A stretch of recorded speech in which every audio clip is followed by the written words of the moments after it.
దేవుని వారసులం, ప్రేమ నివాసులము, జీవన యాత్రికులం, యేసుని దాసులము,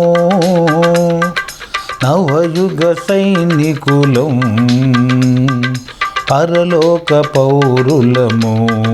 హల్లెలూయా. నవయుగ సైనికులం, పరలోక పౌరులము, దేవుని వారసులము.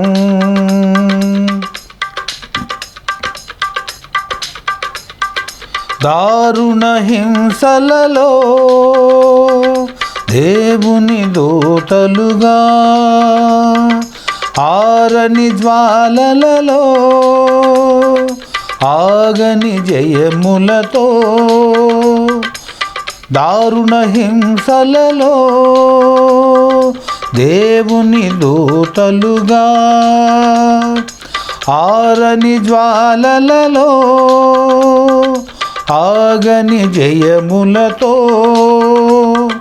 మారని ప్రేమ సమర్పణతో సర్వత్ర యేసుని కీర్తింతుము. మారని ప్రేమ సమర్పణతో సర్వత్ర యేసుని కీర్తింతుము. దేవుని వారసులము, సజీవ సిలువ ప్రభో సమాధి గెలుచుటచే, విజేత ప్రేమికులం, విధేయ బోధకులం. సజీవ సిలువ ప్రభో సమాధి గెలుచుటచే, విజేత ప్రేమికులం, విధేయ బోధకులం. నిజముగ రక్షణ ప్రభలుటకై ధ్వజముగ సిలువను నిలుపుదము. నిజముగ రక్షణ ప్రభలుటకై ధ్వజముగ సిలువను నిలుపుదము. దేవుని వారసులం, గోధుమ గింజవలే క్రీస్తుడు చావగను, నాదుని మరణములో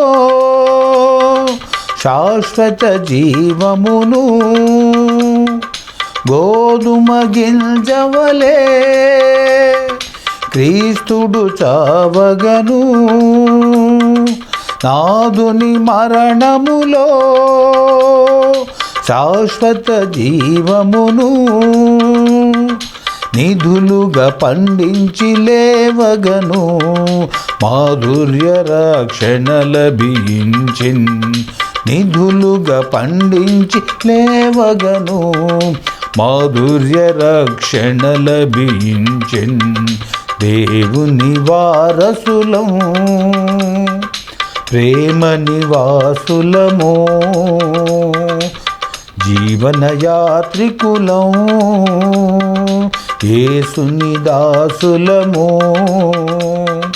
నవయుగ సైనికులం, పరలోక పౌరులము. హల్లెలూయా. నవయుగ సైనికులం, పరలోక పౌరులము, దేవుని వారసులం. ప్రభునామానికి వందనాలు. మీ అందరూ కూడా ప్రభు పేరిట వందనాలు. ఇప్పుడు దైవజనులు కందుల దేవదనమయ్య గారు మనకి దైవ సందేశాన్ని అందిస్తారు. క్రీస్తునందు ప్రియమైన ప్రార్థన టీవీ ప్రేక్షకులందరికీ ప్రభువును మన రక్షకుడైన యేసు క్రీస్తు వారి ఘనమైన ప్రశస్తమైన నామములో మీ అందరికీ శుభవందనాలు తెలియజేస్తున్నాను. బాగున్నారండి? చాలా సంతోషం. మనము ఇక 2వ మాసంలోనికి వచ్చాము. మరి 2025వ సంవత్సరం ఫిబ్రవరి మాసంలోనికి వచ్చాము. ఫస్ట్ ఆదివారం ఇది. రండి, మిమ్మల్ని ప్రేమపూర్వకంగా ఆహ్వానిస్తున్నాను. ఆయన పునరుద్ధాన బలము శక్తిని మనము పొందుకుందాం. తోడై ఉన్న దేవుణ్ణి మనం ఆయన నామాన్ని ఘనపరచాలి, ఆయన నామాన్ని మనము స్మరించాలి. ఆయన నామాన్ని ఎంతైతే మనము ఘనపరుస్తామో దేవుడు కూడా మన నామాన్ని ఘనపరుస్తాడు. ఇది వాస్తవం. కనుక ఇక నేను లేఖనంలోనికి బయలుదేరుతున్నాను. వాక్యపు లోతునకు బయలుదేరదాము. పరిశుద్ధ గ్రంథంలో నుంచి మార్కు గారు సువార్తలో రాస్తూ 6వ అధ్యాయాన్ని మనం చదువుకుందాము. మొదటి వాక్యము 2వ వాక్యాన్ని చదువుకుందాం. ఆయన అక్కడ నుండి బయలుదేరి స్వదేశమునకు రాగా ఆయన శిష్యులు ఆయనను వెంబడించిరి. చాలండి, ప్రార్థన చేసుకుందాం. మహాగణుడవైన పరిశుద్ధుడవైన తండ్రి, మీకు స్తుతి స్తోత్రములు ప్రభువా. ఈ మంచి చల్లని వేళలో నీ మెల్లరైన స్వరము మాకు వినిపించండి. మా హృదయాలు తెప్పరిల్లొచ్చాయండి. మాకు వినగల చెవి, గ్రహించగల హృదయం మాకు దయచేయండి నాయనా. నీ వాక్య సత్యంలో మేము ప్రజ్వలింపబడి, నీ వాక్యపు వెలుగులో తేజరిల్లబడి, నీ నామ ఘనతకై మా హృదయములు సిద్ధం చేసుకునే కృప మాకు దయచేయమని యేసునామములో ప్రార్థన చేస్తున్న తండ్రి. ఆమేన్, ఆమేన్, ఆమేన్. మరొకసారి మీ అందరికీ వందనాలండి. ఇక వాక్యపు లోతునకు బయలుదేరదాం. యేసు ప్రభు అనేక ప్రాంతాలకు వెళ్ళి అక్కడి నుంచి తిరిగి మరలా తన స్వదేశమునకు వచ్చాను. చూసారా, మనం కూడా సువార్త ప్రకటించడానికి వెళ్ళి ఎక్కడికి వెళ్ళినా మళ్ళీ తిరిగి మన స్వగ్రామమునకు రావాలి, స్వదేశమునకు రావాలి, సొంత ఇంటికి చేరుకోవాలి. అలాగనే యేసు ప్రభుల వారు ఈ లోకములో ఉన్నప్పుడు 3.5 సంవత్సరాల స్వార్థ మధ్యలో స్వార్థ ప్రకటిస్తూ తన స్వదేశమునకు వచ్చినప్పుడు ఆ స్వదేశంలో మరి ఆయన చేస్తున్నటువంటి ఆశ్చర్య కార్యాలు, ఆయన చేస్తున్నటువంటి అద్భుత కార్యాలు ఇవన్నీ చూస్తూ ఆ స్వదేశంలో ఆయన్ను ఎలా మాట్లాడుతున్నారో చూడండి. 2వ వాక్యం. విశ్రాంతి దినము వచ్చినప్పుడు ఆయన సమాజ మందిరములో బోధింప ఆరంభించను. స్వదేశంలో అనేకులు ఆయన బోధను విని ఆశ్చర్యపడి ఈ సంగతులు ఎక్కడ నుండి వచ్చాను? ఈ సంగతులు ఇతనికి, చూసారా, ఈ సంగతులు ఇతనికి స్వదేశములో, ఆయన పుట్టిన గ్రామం అనుకో, లేకపోతే ఆయన పెరిగిన గ్రామం అనుకో, తన స్వదేశం, స్వగ్రామం. ఒకవేళ నిన్ను కూడా ఇలాగ అనుకుంటున్నారేమో, ఒకసారి గుర్తించుకోవటం ఎంతైనా మంచిది. ఆయన సమాజ మందిరానికి వెళ్ళాడు, ఆయన బోధిస్తున్నాడు. ఈ జ్ఞానము ఇతనికి ఎక్కడి నుంచి వచ్చినది అంతుబట్టలేదు. ఆనాటి ప్రజలకి, ఆ స్వజనులకి. మరి బయటికి వెళ్ళినప్పుడు ఆయన చేసే అద్భుతాలు, ఆశ్చర్యకాలు చూసి ఆ ప్రజలు ఆశ్చర్యపోయి ఆయన్ను ఇలా ఘనపరచడం మొదలుపెట్టారు. కానీ స్వదేశంలో ఆయన ఏమంటున్నారు చూడండి, 3వ వాక్యం. ఇతడు కుమారుడు కాడా? ఇతడు, చూసారా ఎంత ఎబ్బెట్టుగా మాట్లాడుతున్నారో. ఇతడు అనగా నజరేయుడైన యేసు, ఆయన్ను పట్టుకొని ఇతడు. చాలామంది ఈనాడు దేవుణ్ణి కూడా అదోలాగా మాట్లాడుతున్నారు. వాళ్ళ ఇష్టానుసారంగా మాట్లాడుతున్నారు, వాళ్ళ ఇష్టానుసారంగా ప్రకటిస్తున్నారు. దైవజనులను కూడా, ప్రవక్తలను కూడా, తన శిష్యులను కూడా. వాడున్నాడే అంటున్నాడు ఒక్కొక్క వ్యక్తి. ఆ యాకోబా వాడు ఏంటో తెలుసా అంటున్నాడు ఒక్కొక్క వ్యక్తి. అబ్రాహామును, మన పితరుడిని, ఇస్సాకు, ఇలాంటి వారిని అగౌరవంగా ప్రబోధిస్తున్నారు చాలామంది. నో చాలా నేర్చుకోవాల్సినవి ఉన్నాయి. బైబిల్ గ్రంథంలో ఈ బైబిల్ గ్రంథంలో లిఖించబడినంటే వాళ్ళు పరిశుద్ధులు. ఇది పరిశుద్ధ గ్రంథం. కానీ ఇలాంటి ఆ మరియ కుమారుడు కాదా, ఇతడు యాకోబు యూదా సీమోను అనువారి సహోదరుడు వడ్లవాడు కాడా. ఇతను ఈ సహోదరులు ఉన్నారు. ఇతను వడ్లవారి కుమారుడు కాదా? వీడు వడ్లవాడు కదా, వడ్లవారి వంశంలో పుట్టాడు కదా. ఇతని సోదరి మనులందరూ మనతో ఉన్నారు కారా. చూసారా అని చెప్పుకొనుచు ఆయన విషయమై అభ్యంతరపడిరి. అభ్యంతరాలు. ఒక వ్యక్తిని చూస్తే అతను దేవుని సేవకుడని గౌరవించలేరు చాలామంది. అతన్ని చూస్తే ఒక అభ్యంతరాలు. ఈ మట్టి మొక్కలకు తెలియక ఆయన ఆ దేవాతి దేవుడు, ఆయన ఆ సృష్టికర్త, లేకపోతే ఆయన ఆ వాక్యమై ఉన్న దేవుడు, ఉన్నవాడు అనువాడు అని తెలుసుకునే అవకాశం కూడా నేర్చుకోలేక, చూడలేక ఆయన చేసే అద్భుతాలు, ఆశ్చర్యకార్యాలు ఇవన్నీ చూసి వీడు ఆ వడ్డవారి కుమారుడు కదా. ఆనాడు శాస్త్రులు, పరిచర్యలు వీళ్ళంతా ఏం చేసేవాళ్ళు అంటే ఆయన్ను వేలన చేస్తున్నారు, ఎగతాళి చేస్తున్నారు. ఈ మరియ కుమారుడు కదా, చూసారా ఎవడండి వీడు అన్నట్టుగా అంత అపహాసం చేస్తున్న ఆ స్వగ్రామంలో, స్వదేశంలో ప్రభువు ఏం చెప్తున్నాడు చూడండి. అందుకు యేసు ప్రవక్త తన దేశములోను తన బంధువులలోను తన ఇంటి వారిలోను తప్ప మరి ఎక్కడను గణహీనుడు కాదు. ఎందుకంటే ఈయన పుట్టి పెరిగింది ఇదంతా చూశారు కాబట్టి మనవలు కూడా అంతే. మన స్వగ్రామంలో మన ఇరుగు పొరుగు వాళ్ళు, మన వాళ్ళంతా మనం పుట్టి పెరిగింది చూసిన వాళ్ళంతా వాడ అల్లదుగో అంటారు కదా. అట్టగానే బైబిల్ గ్రంథంలో లిఖించబడిన ఈ మాటలు కూడా ఈ మార్కు గారు సేమ్ డిట్టోగా మాట్లాడుతున్నాడు. అలాగనే అప్పుడు గణహీనుడు అని చెప్తున్నాడు. ఏంటి? స్వదేశంలో ప్రవక్త అయినా గణహీనుడే, ఎంత గొప్పవాడైనా గణహీనుడే. ఎందుకని? ఇదే విషయము. ఆ వడ్లవారు కుమారుడు కదా, వడ్లవారి వంశంలో పుట్టలేదా అతను? ఈ అన్నదమ్ముళ్ళు, వీళ్ళ అప్పచెల్లుళ్ళు వీళ్ళంతా మనతో లేరా? ఉన్నారు కదా. ఏంటి ఆయన చేస్తున్నాయి?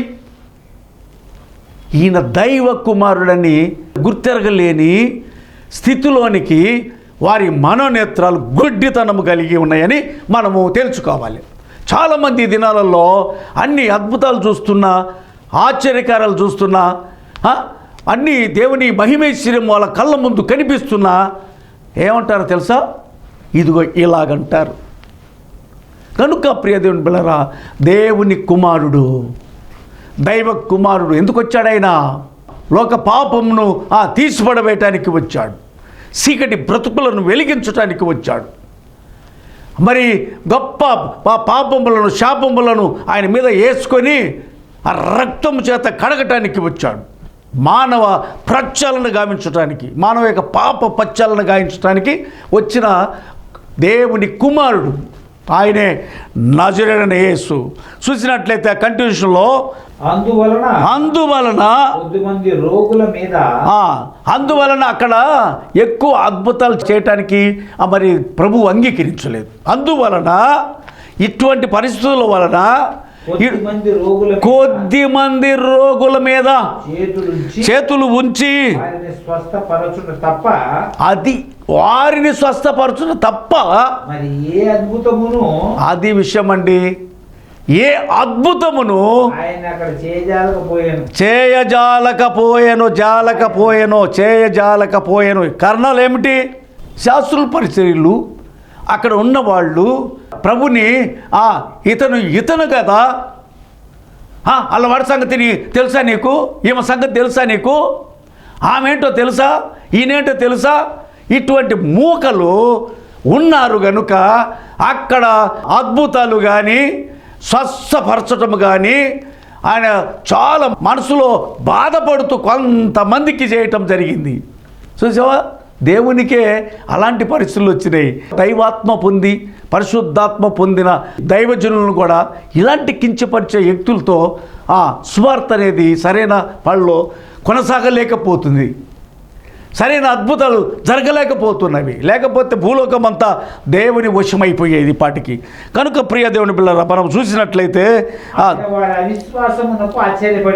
ఆయన వారి అవిశ్వాసమును బట్టి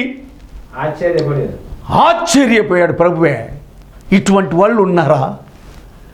భూలోకం ఇంత పాపంతో శాపంతో ఉన్నదా? ఇటువంటి వ్యక్తులు ఇలాగ భూమి మీద ఉండి ఇలాగ పాపం ఉద్భవింపబడిందా? అరే రే అని ఆయనే ఆశ్చర్యపోయాడు. దేవుని ఆశ్చర్యపరిచారు ఇటువంటి మోకలు. ఇక దేవుని సేవకుల మీద ఇంకేంటిది, ఏం చేస్తారు?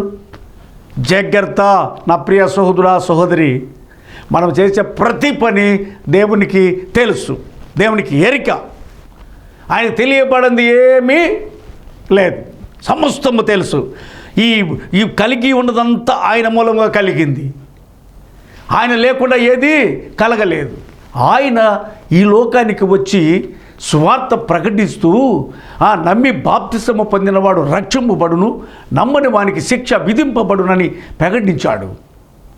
ఆయనే నజరుడైన యేసు, ఆయనే మన రక్షకుడు, మన ప్రాణప్రియుడు. ఆయన ఉన్నవాడు, అనువాడు, నిన్న నేడు ఏకరీతిగా ఉన్నాడు మన దేవుడు. ఆయనే దేవుడు కనుక ఆయన అనేక మంది అద్భుతాలు చేశాడు, అనేక మందిని స్వస్థపరిచాడు, అనేక ప్రాంతాలకు వెళ్ళాడు. ఎక్కడ పాపము విస్తరించబడిందో అక్కడికి వెళ్ళాడు.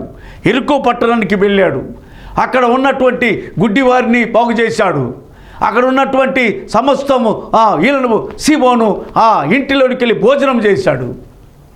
అంతే మాత్రమే కాదు, ఆయన జక్కయ్యని ఆయన జీవితాన్ని మార్చి నశించిన దానిని ఎదకి రక్షించడానికి మనిషి కుమారుడుగా వచ్చాను జక్కయ్య అని చెప్పాడు. కనుక ప్రియ దేవుని బిడ్డలారా, గమనించినట్లే ఎంతకాలము మనము అవిశ్వాస జీవితంలో మన నేత్రాలు గుడ్డిగా బ్రతుకుదాం చెప్పండి? ఎంతకాలం చెప్పండి? స్వార్థ 3.5 సంవత్సరాలు నా ప్రభు అనేక ప్రాంతాలకు వెళ్ళాడు. అనేక ప్రాంతాలకు వెళ్ళటమే కాకుండా ఇద్దరిద్దరినిగా పంపించాడు సువార్తకి. చూడండి 7వ వాక్యానికి చదువుకుంటే మనము ఆయన 12 మంది శిష్యులను పిలిచి, రండి నా శిష్యులారా అని పిలిచి వారిని ఇద్దరిద్దరినిగా పంపుచు, చూసారా, ఇద్దరిద్దరిగా పంపించాడు. ఎందుకో తెలుసా? యోహాను, పేతురుని, ఇంకా మన శిష్యులను అందరినీ కూడా ఇద్దరిద్దరిగా పంపించాడు. చూసారా, ఇద్దరికి పంపించాడు. ఎందుకు ఇద్దరిని పంపించటము? వెళ్ళాలి, ఇద్దరు వెళ్తే కానీ అక్కడ జరిగే విషయాలు ఒకరు కాకపోయినా ఒకరికి విశదీకపరుస్తాయి. ఆ ప్రాంతంలో ఏంటి అసలు ఏంటి విషయాలు అనేది బయటికి వెలుగులోకి వస్తాయి. ఇద్దరు వెళ్తాం ఏంటంటే ఒకరికి ఏదన్నా ఇదైనా ఒకరికి తెలిసిపోతుంది, ఒకరికి ఏదైనా ఇది ఈ యొక్క అన్వేషణ అనేది కోసమని ప్రభు ఇద్దరిద్దరిగా పంపించాడు. పంపించినప్పుడు చూడండి, వారు అపవిత్రాత్మల మీద వారికి అధికారం ఇచ్చి, ఓ నా ప్రియ దైవజనుడా, నువ్వు సరిగ్గా దేవుని వాక్యములో నిలబడి ఉంటే నీకు అపవిత్రాత్మల మీద అధికారం కలిగి ఉంటావు. శిష్యులను పిలిచి ఇద్దరిగా పంపిస్తూ ప్రభు ఏం చేశాడంటే అపవిత్రాత్మల మీద అధికారం. నీవు సర్వసృష్టికి వెళ్ళి సువార్తను ప్రకటిస్తావు. నమ్మి బాప్తిసం పొందినవాడు రక్షింపబడును, నమ్మని వాడికి శిక్ష విధించబడును. నా ప్రభు ఆ 3.5 సంవత్సరాల మధ్యలో ప్రకటించాడు అనేక ప్రాంతాలకు వెళ్ళి. అయితే ఈ అపవిత్రాత్మల మీద వారికి శిష్యులకు అధికారం ఇచ్చి ప్రయాణము కొరకు ఎక్కడ నేర్చుకోవాలి మనం? జాగ్రత్తగా వినాలి. ఇక్కడ ప్రయాణము కొరకు చేతి కర్రను తప్ప రొట్టెనైనను జాలనైనను సంచిలో సొమ్మునైనను తీసుకొనక చెప్పులు తొడుగుకొనుడనియు చెప్పులు తొడుగుకొని సమాధానం జోడు తొడుగుకొనుడనియు 2 అంగీలు వేసుకొనవద్దనియు 2 అంగీలు వేసుకొనవద్దనియు వారికి ఆజ్ఞాపించను. ఏం జరుగుతుంది ఇప్పుడు ఏం జరుగుతుంది? వాక్యం ఇది, పరిశుద్ధాత్మ ప్రజ్వలింపబడే వాక్య సత్యం ఇది. వారికి ఏమేమి ఇచ్చాడు మరొకసారి చదువుకుందాం. ప్రయాణము కొరకు మనం ప్రయాణం చేస్తున్నాము. మనము కూడా ప్రయాణం చేస్తున్నాము సువార్త కొరకు. మనం కూడా ఎలాగ ప్రయాణం చేస్తున్నాం దీన్ని బట్టి మనము ఆలోచన చేద్దాం. ఒక్క నిమిషం ఆగి. కనుక ప్రియ దేవుని బిడ్డలారా, దేవుని సొత్తైన ఓ ప్రజలారా, వాక్య స్పిరిట్ అనేది దేవుడు మనకు ప్రజ్వలింపు చేస్తాడు. పరిశుద్ధాత్మ దేవుడు తెలియని సత్యములను మనకి విశదీకపరుస్తాడు. ఇక్కడ శిష్యులను ఇద్దరిద్దరిగా పంపిస్తూ ప్రయాణం కొరకు ఏమేమి తీసుకెళ్ళమంటాడు? చేతి కర్రను తప్ప. చేతి కర్ర అంటే చూసారా, మోసే అద్భుతాలు చేసిన కర్ర, అహరోను కర్ర, సిగిరించే కర్ర. చేతి కర్రను తప్ప. చేతి కర్ర అంటే అది సిగిరించే కర్ర, అద్భుతాలు చేసే కర్ర. ఆ కర్ర నువ్వు చేత పట్టుకోవాలి. రొట్టెనైనను జాలంటే ఏంటి? సంచి, డబ్బు సంచి. ఇప్పుడు ఎక్కడికైనా వెళ్ళాలంటే ఎన్ని వేలు తీసుకెళ్తున్నావు, ఎన్ని లక్షలు తీసుకెళ్తున్నావు, ఎక్కడెక్కడ తిరుగుతున్నావు, ఏమిటి అసలు నీ కారణం ఏమిటి? మన కారణాలు ఏంటి? నీవంటే మళ్ళీ నీకు ఒక్కడే అనుకుంటావు. నేను కూడా మనం ఏంటి? మనము ప్రభు చెప్పాడు, కర్రను తప్ప రొట్టెనైనను. ఏమేమి కావాలి నీకు? ఏమేమి తింటావు నువ్వు? జాలినైనను సంచిలో సొమ్మునైనను తీసుకొనక చెప్పులు తొడుగుకొనుడనియు. అది విషయమో. నువ్వు చిద్దపాటు మనసు కావాలి నీకు సమాధానం జోడు కావాలి. నీ హృదయం అంతా ఎట్ట ఉండది? సిద్ధ మనసుందా? సమాధానం జోడు నువ్వు తొడుక్కుంటున్నావా? 2 అంగీలు వేసుకొనవద్దని 2 అంగీలు వేసుకొనవద్దని వారికి ఆజ్ఞాపించను. ఈ ఆజ్ఞను ఏం చేస్తున్నాము మనము? ఈ ఆజ్ఞను ఒకసారి గమనించినట్లయితే ఈ ఆజ్ఞని ఆజ్ఞాపించింది ప్రభు అయిన యేసు ప్రభుల వారు, మన సృష్టికర్త, ప్రాణప్రియుడు, మన రక్షణకర్త. ఆయన లోకంలో స్వార్థ మజిలీలో తన శిష్యులను పిలుచుకొని మీరు కర్ర తప్ప రొట్టెనైనను జాలినైనను జోలినైనను సొమ్మునైనను తీసుకొనక చెప్పులు తొడుగుకొనుడనియు 2 అంగీలు. మనం ఎన్ని అంగీలు వేస్తున్నామో చూసారా? 2 అంగీలు వేసుకొనవద్దనియు వారికి ఆజ్ఞాపించను. మరియు వారితో మరొక ఇది విధానం చెప్తున్నాడా? వారితో ఇట్లనను, ఆ శిష్యులతో ఇట్లనను, మనతో ఇప్పుడు ప్రబోధిస్తుండేను పరిశుద్ధాత్మ దేవుడు. మీరు ఎక్కడ ఒక ఇంట ప్రవేశించేదారో చూసారా? జాగ్రత్త. మీరు వెళ్ళండి, ఇద్దరిద్దరుగా వెళ్ళండి. మీరు ఈ ఫలాన్ని తీసుకెళ్ళబాకండి, తీసుకెళ్ళవలసినవి ఇవి తీసుకెళ్ళండి. మీరు ఒక ఇంటిలో ప్రవేశించినప్పుడు అక్కడ నుండి మీరు బయలుదేరు వరకు ఆ ఇంటనే బస చేయండి. అది మనం ఏం చేస్తున్నాము? ఆ ఇల్లు ఈ ఇల్లు తిరుగుతున్నాము, అక్కడ ప్రార్థన అంటున్నాము, ఇక్కడ ప్రార్థన అంటున్నాము, ఈ ఇంట్లోకి వెళ్ళి ప్రార్థన చేస్తాము, ఆ ఇంట్లోకి ప్రార్థన అంటున్నాము. ఎక్కడైతే మనం వెళ్తామో ఆ ఇంట్లో మనం ఏం చేయాలంటే బస చెయ్యాలి. ఆ ఇంటికి శుభమని చెప్పాలి. ఆ ఇంటికి దేవుని బ్లెస్సింగ్ అందించాలి. ఈ ఇంటికి ఆ ఇంటనే ఏం పెడితే అది తినాలి, బస చేయాలి. అంతేగాని నీ ఇష్టం వచ్చినట్టు వెళ్ళిపోయి నీ ఇష్టానుసారంగా ఇక్కడికి వెళ్ళి అక్కడ నేను ప్రార్థన చేస్తాను, ఇక్కడ నేను ప్రార్థన చేస్తాను అంటే కుదరదు. ఎందుకు కుదరదు అంటే లేఖన సత్యం ఇది. పరిశుద్ధాత్మ దేవుడు మనకు పొందుపరిచాడు. ప్రభువే మనకి ఈ మాటలను ప్రబోధించాడు. ఈ మాటలను ఉన్నది తీసివేయకూడదు. మనం అప్పుడు ఏమవుతుంది? ఏ స్థలమందైనను ఏ స్థలమైందైనను జనులు మిమ్మును చేర్చుకొనక. ఇక్కడ కూడా కొటేషన్ ఇచ్చాడండి. ఎక్కడికన్నా వెళ్ళు, దేవుని మీద ఆధారపడు, దేవుడు నీకు తోడుకుంటాడు, పరిశుద్ధాత్ముడు నీకు తోడుగా ఉంటాడు, నువ్వు వెళ్ళు స్థలం అంతా పవిత్రపరుస్తాడు, పరిశుద్ధపరుస్తాడు, వారితో ఆహ్వానిస్తాడు, చేస్తాడు.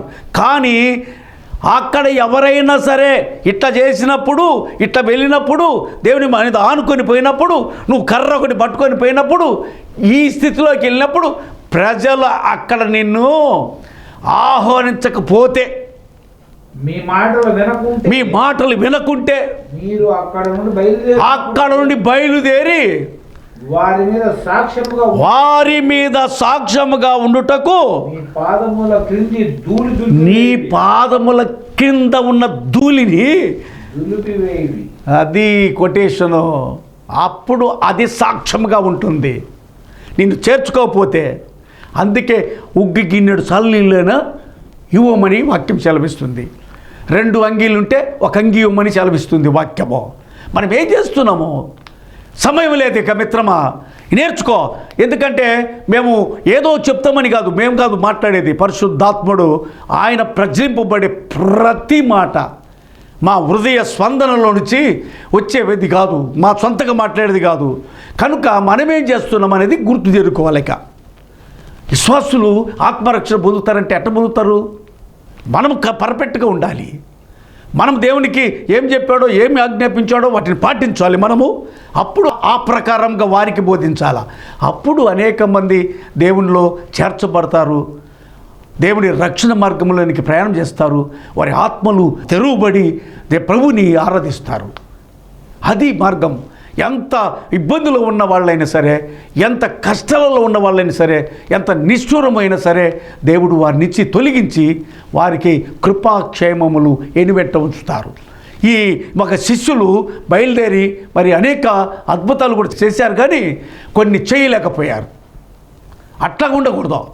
దేవుని వాక్యము 2 అంచులు కలిగిన ఖడ్గము నువ్వు పట్టుకున్నప్పుడు అది దోచబడాలి, కానీ అంతేగాని దాన్ని అటు ఇటుగా మార్చకూడదు. ఎక్కడైతే నిన్ను చేర్చుకోకపోతే నీ పాద దులుపు అక్కడ సాక్షిగా ఉంటుంది. ఏ ఇంటికైతే నువ్వు వెళ్తావో ఆ ఇంటిని బస చేయి, అక్కడే మళ్ళీ తిరుగు ప్రయాణం అంతటి వరకు అక్కడే ఉండు. అక్కడిక్కడికి నువ్వు వెళ్ళకూడదు. కనుక మరి దేవుడు మనతో మాట్లాడే ప్రతి మాట ఏంటంటే, ఆయన స్వార్థ మధ్యలో అందరిని ప్రేమించాడు, అందరికి అద్భుతాలు చూపించాడు, అద్భుత కార్యాలు జరిగించాడు, ఆశ్చర్యకార్యాలు చేశాడు, తన ప్రజల్ని తన వైపునకు మళ్ళించుకున్నాడు. మనం కూడా తన ప్రజల్ని మరి వారి రక్షణ కొరకు ప్రయాసపడి మనం మన శరీరాన్ని నలకొట్టుకొని ఆత్మల రక్షణ భారం కొరకు ప్రయాణం చేయాలని ప్రతి వ్యక్తినితో మనం మాట్లాడాలి, ప్రేమను పంచాలి, వారిని ప్రేమించాలని, ప్రేమను పంచాలి. అట్టి కృప, అట్టి మహిమైశ్వర్యము దేవుడు మనందరికీ దయచేయునుగాక. దేవుడి మాటలు మన ఎన్నికలు దీవించి ఆశీర్వదించునుగాక. ప్రార్థన చేసుకుందాం. మహాగణుడైన పరిశుద్ధుడైన తండ్రి, స్తోత్రములు, వందనాలు. మీరు మాట్లాడిన ఈ శ్రేష్టమైన మాటలకై మేము స్తుతిస్తున్నాను. నీ ఆత్మవర్షం కుమ్మరింపచేయండి, ప్రతి హృదయం తాకడానికి కృపను గురించండి, రక్షణ లేని బిడ్డలకు రక్షణ కలిగించండి. నీ యందు భయభక్తులు కలిగి ప్రతి ఒక్క వ్యక్తి నీ సన్నిధిలో ఉండటానికి అన్ని విషయములు నీ ఆత్మవర్షం కుమ్మరింపచేయమని యేసు నామములో ప్రార్థన చేస్తున్నాను తండ్రి. ఆమేన్, ఆమేన్, ఆమేన్. మన తండ్రి అయిన దేవుని నుండి, కుమారుడైన యేసుక్రీస్తు ప్రభుల వారి నుండి, పరిశుద్ధాత్మ దేవుని అన్యోన్య సహవాసము సన్నిధి మనకును సకల పరిశుద్ధులకును సదాకాలము తోడై ఉండునుగాక. ఆమేన్, ఆమేన్, ఆమేన్. గాడ్ బ్లెస్ యు అండి. మీ అందరికీ వందనాలు.